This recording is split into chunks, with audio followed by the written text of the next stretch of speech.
day I showed you how to do a half pitch or a small pitch, something that's round the green, got to go over a bunker, up onto a raised green, something that's gentle.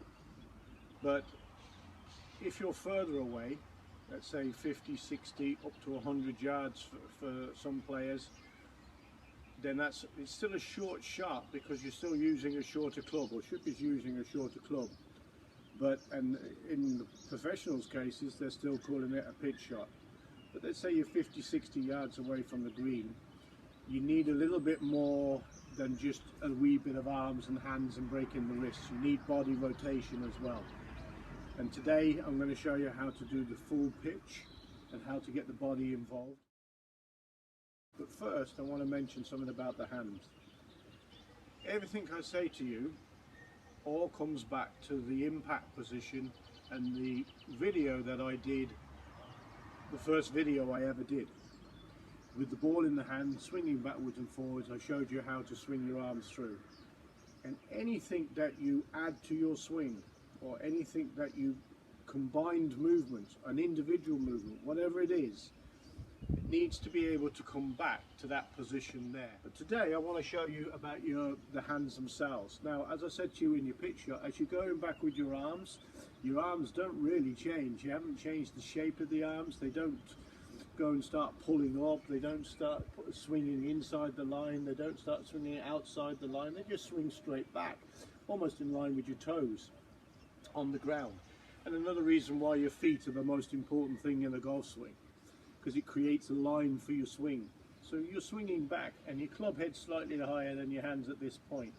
Now somewhere, let's say between, again, 7 and 8 and 9 in the swing, your hands are going to start to break. And they break and set that angle there. Now it doesn't all happen in one place. It doesn't go and then swing like that, because you're more likely to do another one at the top, another movement of hands. And the one thing that you've got to be able to do when you work your hands is you've got to keep the arm straight. You've got to keep that wrist position flat. If it's perfect, it's flat. Now, if your grip is good, like we told you previously, you should be able to do that. And when you set your hands, you create that angle there, like a letter L. And from that position, and as you swing the arm down, and we know the arm has to rotate, then the hands can fire out. They release out, and that gives you extra power. It can create extra, generate a lot more power impact with your hands, or with the club head, and that'll give you more height and elevation and more distance. And when you work your hands back and you set them, the club has to be also at an angle.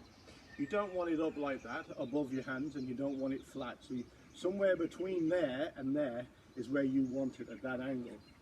You could say it's in line with your shoulders.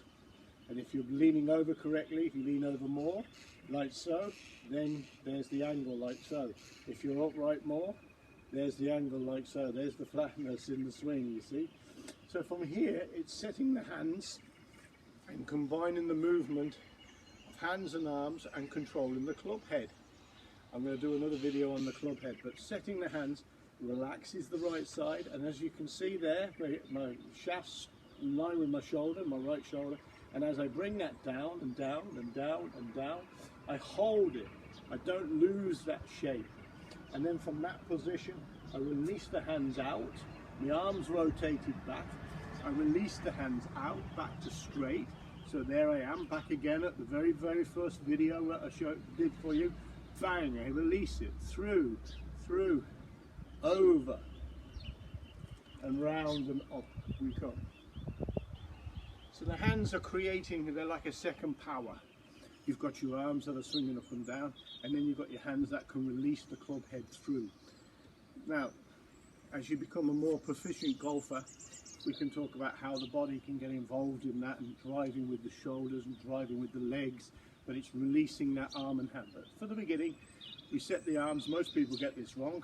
They set their hands too late, too early. They set them in the wrong way. They've either got their wrists and they bend their wrists like that, they're putting the wrist position, or they set it like that so it's cupped, and it's no good. It's not flat. It must stay nice and flat. And also the line of it, as I said to you, it goes straight back. It's in line with my feet here. At this point it's in line with my feet. I don't want it to be here behind me. and in front. As for a pitching shot, it's exactly that. A pitching shot is everything you require in the swing. It's your arms, it's your hands, it's your body turn combined. But when you get to about 10 o'clock, you stop. Then you swing down through, release the hands out through to here 2 o'clock, and you stop.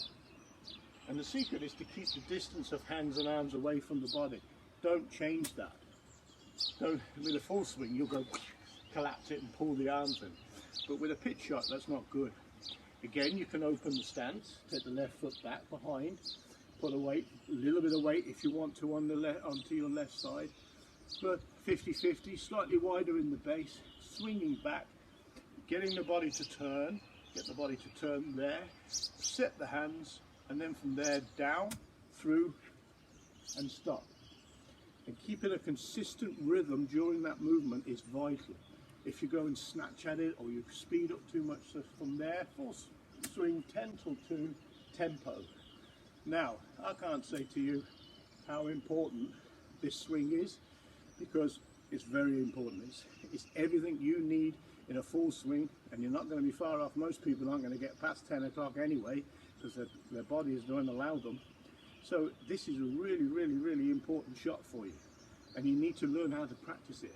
So going down the practice area into the driving range and smashing drivers is great fun, but it isn't doing anything for you. Take your pitching wedge or a 9-iron and stand there and just do that 10 o'clock, 2 o'clock, and practice it and see how that helps.